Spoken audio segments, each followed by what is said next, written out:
Assalamu alaikum students. Today we will discuss unit number 3 dynamics topic uniform circular motion. In this topic we are going to discuss about centripetal force and centrifugal force. So here is the topic uniform circular motion. यहाँ पे word use हुआ है uniform. Uniform word ये clear कर रहा है कि circular motion में मोशन से एसोसिएटेड एक पैरामीटर कांस्टेंट है. इस कांस्टेंट को आगे जाके हम डिस्कस करेंगे. We come across many things in our daily life that are moving along circular path. Daily life में हम बहुत से ऑब्जेक्ट्स को ऑब्जर्व करते हैं जो सर्कुलर पाथ में मूव कर रहे हैं. Take a small stone. हमने एक स्टोन लेना है. Tie it at one end of a string and keep the other end of the string in your hand. Simply हमने उस स्टोन को किसी स्ट्रिंग के एक एंड से टाई कर देना है और दूसरे एंड अपने हाथ में रखना है. अब हमने सिंपली क्या करना है, इस स्टोन को रोटेट करना है स्ट्रिंग की हेल्प से. स्ट्रिंग का जो एंड हमारे हाथ में है उसकी हेल्प से हमने स्ट्रिंग को रोटेट करना है. अब इस रोटेशन से सिंपली क्या होगा, stone will move in a circular path just like this. So the motion of stone will be called as circular motion. तो इस केस में हम कह सकते हैं कि स्टोन की मोशन है सर्कुलर मोशन. इसके एग्जांपल देख लेते हैं. Similarly motion of the moon around the earth is circular motion. यानी कि मून की अर्थ के अराउंड मोशन सर्कुलर मोशन की एग्जाम्पल है. आगे इसकी डेफिनेशन देख लेते हैं. The motion of an object in a circular path is known as circular motion. Students ये डिफरेंट पैरामीटर्स हैं सर्कुलर मोशन में, अभी हम इन्हें डिटेल में डिस्कस करने जा रहे हैं. So here is the topic centripetal force. Consider a body tied at the end of a string moving with uniform speed in a circular path. हम सिंपली स्टोन जैसे ही एग्जांपल कंसीडर कर रहे हैं. एक बॉडी है और वो स्ट्रिंग के साथ अटैच है और ये मूव करी है सर्कुलर पाथ में यूनिफॉर्म स्पीड के साथ. यानी कि मोशन में हर एक पॉइंट पे इस बॉडी की स्पीड सेम है, चेंज नहीं हो रही. हम यहाँ पे वेलोसिटी नहीं कह रहे, हम डायरेक्शन की बात नहीं करें, हम सिर्फ स्पीड की बात करें, हम सिर्फ न्यूमेरिकल वैल्यू की बात कर रहे हैं. A body has the tendency to move in a straight line due to inertia. अब जो बॉडी सर्कुलर पाथ में मूव कर रही है, बॉडी इनर्शिया की वजह से स्ट्रेट लाइन में भी मूव कर सकती है. अब ये क्यों नहीं होता कि बॉडी स्ट्रेट लाइन में नहीं जाती लेकिन सर्कुलर पाथ में मूव कर रही है? ये किस वजह से होता है? The string to which the body is tied keeps it to move in a circle by pulling the body towards the center of the circle. ये बॉडी बेसिकली जिस स्ट्रिंग के साथ अटैच है, ये स्ट्रिंग ही इस बॉडी को towards the centre of the circle pull कर रही है, जिसकी वजह से ये बॉडी सर्कुलर पाथ में ही है. The string pulls the body perpendicular to its motion. अभी हमने क्या डिस्कस किया है कि इनर्शिया की वजह से बॉडी स्ट्रेट लाइन में जा सकती है, लेकिन बॉडी स्ट्रेट लाइन में इस वजह से नहीं जाती क्योंकि ये स्ट्रिंग इस बॉडी को पुल कर रही है towards the centre of circle. अभी हम क्या पढ़ रहे हैं, the string pulls the body perpendicular to its motion.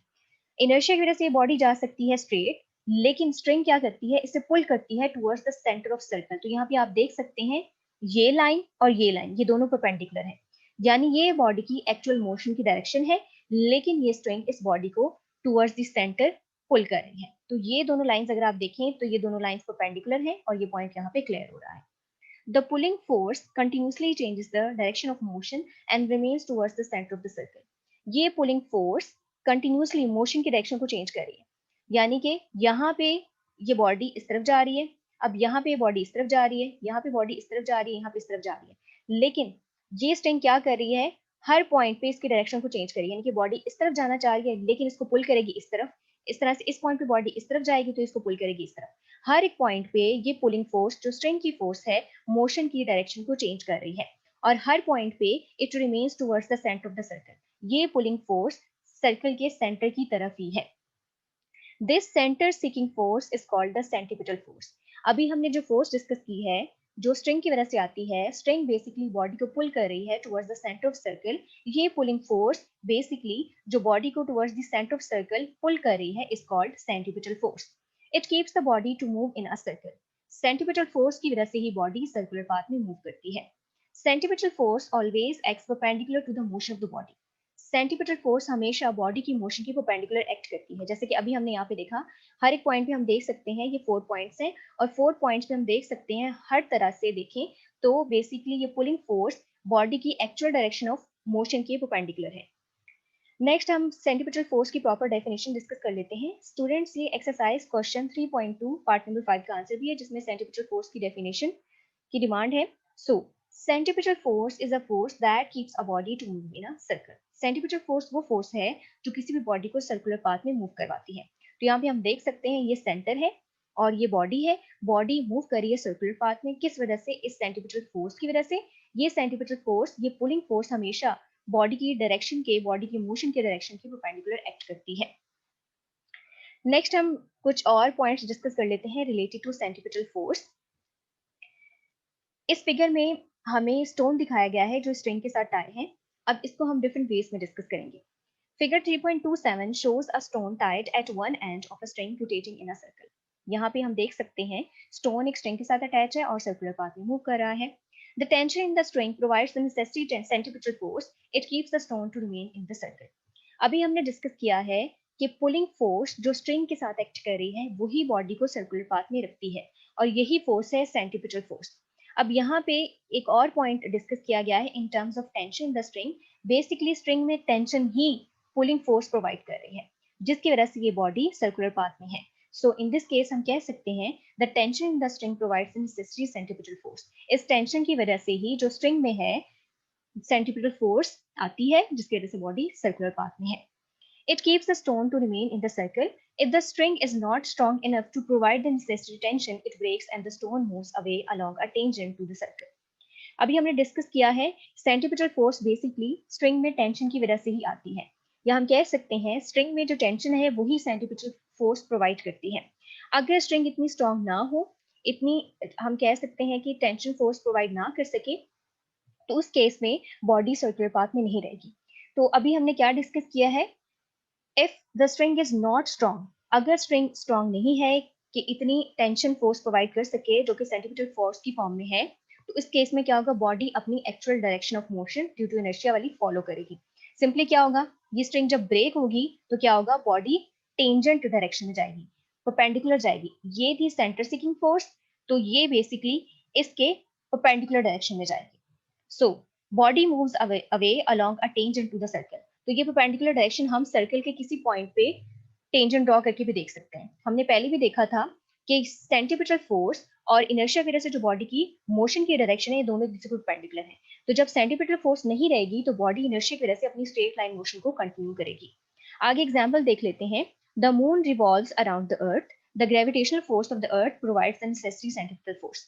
अभी हमने एग्जाम्पल में डिस्कस किया था मून अर्थ के अराउंड रिवॉल्व कर रहा है, और वो किस वजह से कर रहा है? क्योंकि अर्थ की ग्रेविटेशनल फोर्स सेंट्रीपिटल फोर्स की फॉर्म में उसे कंटिन्यूसली अर्थ की तरफ पुल कर रही है, जिसकी वजह से मून सर्कुलर पाथ में है, इस सर्कुलर पाथ से बाहर नहीं जाता। आगे हम डिस्कस कर लेते हैं सेंट्रीपिटल फोर्स की mathematical form.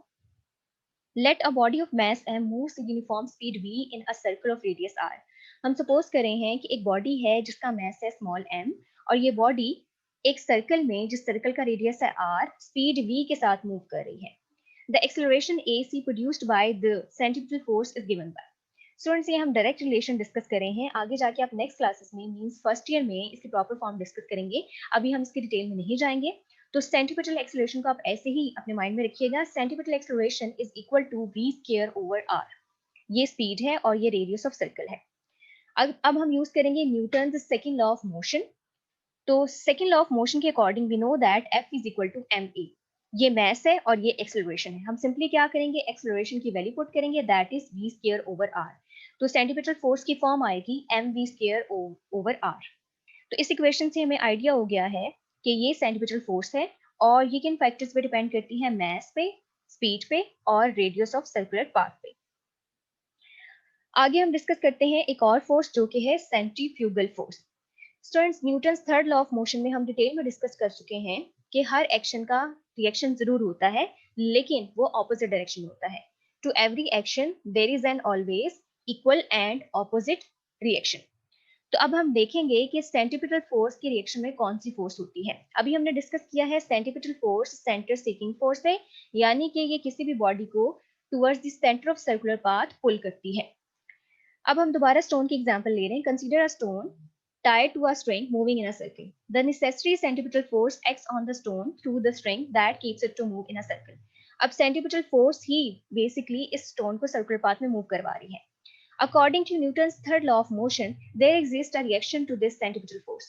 Third law of motion के according इसके रिएक्शन में भी एक फोर्स है, यानी कि सेंट्रीपिटल फोर्स एक्शन है तो उसके रिएक्शन में भी कोई फोर्स है।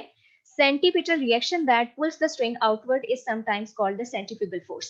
अभी हमने डिस्कस किया है जो इनवर्ड फोर्स है, ये जो इनवर्ड एरो है ये शो कर रहा है सेंट्रिपिटल फोर्स को, यानी कि ये वो फोर्स है जो किसी भी बॉडी को towards the centre of circle pull करती है। तो according to Newton's third law of motion, हर एक्शन का रिएक्शन है, इसके रिएक्शन में एक और फोर्स है जिसका नाम है सेंट्रीफ्यूगल फोर्स। ये क्या है, बेसिकली आउटवर्ड डायरेक्शन में है और ये क्या करती है, स्ट्रिंग को आउटवर्ड पुल करती है। आगे स्टूडेंट्स ये साइड इंफॉर्मेशन है सेम पेज पे। While the coaster cars move around the loop, the track provides the necessary centripetal force, preventing them to move away from the circle. अगर हम कोस्टर कार्स की बात करें तो इस केस में जो लूप है, लूप की शेप ही सर्कुलर रखी जाती है ताकि ये कार इजीली सर्कुलर पाथ में मूव कर सके और सर्कुलर पाथ से बाहर ना जाए। आगे हम एग्जांपल 3.8 डिस्कस करेंगे। A stone of mass 100 gram is attached to a string 1 meter long. Stone का मैस है 100 ग्राम और इसे अटैच किया गया है एक स्ट्रिंग के साथ। स्ट्रिंग की लेंथ है 1 metre. The stone is rotating in a circle with a speed of 5 meters per second. Stone rotate कर रहा है 5 meters per second की स्पीड के साथ। Find the tension in the string. हमने स्ट्रिंग में टेंशन फाइंड करनी है। स्टूडेंट्स अभी हमने टॉपिक में डिस्कस किया है, स्ट्रिंग में जो टेंशन है वही बेसिकली सेंट्रीपिटल फोर्स प्रोवाइड करती है। तो टेंशन का मतलब है हम इनडायरेक्टली सेंटीमीटर फोर्स फाइंड कर रहे हैं। मैस है 100 ग्राम, इसे किलोग्राम में चेंज करने के लिए सिंपली क्या करेंगे, डिवाइड करेंगे 1000 से, तो 0.1 किलोग्राम आ गया। स्पीड पहले से ही ऐसा यूनिट में है 5 मीटर पर सेकेंड और हमारे पास स्ट्रिंग की लेंथ है 1 मीटर। तो स्ट्रिंग की लेंथ बेसिकली रेडियस बनेगी सर्कुलर पाथ का। टेंशन बेसिकली सेंटीमीटर फोर्स के इक्वल है। हम सिंपली क्या करेंगे, सेंटीमीटर फोर्स का फॉर्मूला लगाएंगे, mv²/r। मैस है 0.1 kg, स्पीड है 5 मीटर पर सेकेंड होल स्क्वायर और यहाँ पे हमारे पास 1 मीटर है रेडियस। स्पीड है 5 मीटर पर सेकेंड और हमने इसका स्केल ले लिया है। नीचे है 1 मीटर रेडियस और यहाँ पे अगर हम कैलकुलेट करेंगे तो टेंशन द स्ट्रिंग आएगी 2.5 मीटर। इनडायरेक्टली ये है सेंट्रीपिटल फोर्स। स्टूडेंट्स आज हमने यूनिफॉर्म सर्कुलर मोशन का टॉपिक कवर कर लिया है। आगे जाके हम कुछ एप्लीकेशंस डिस्कस करने जा रहे हैं। आपने ये टॉपिक अच्छी तरह से याद करना है, एग्जाम्पल की प्रैक्टिस करनी है। गुड लक, अल्लाह हाफिज।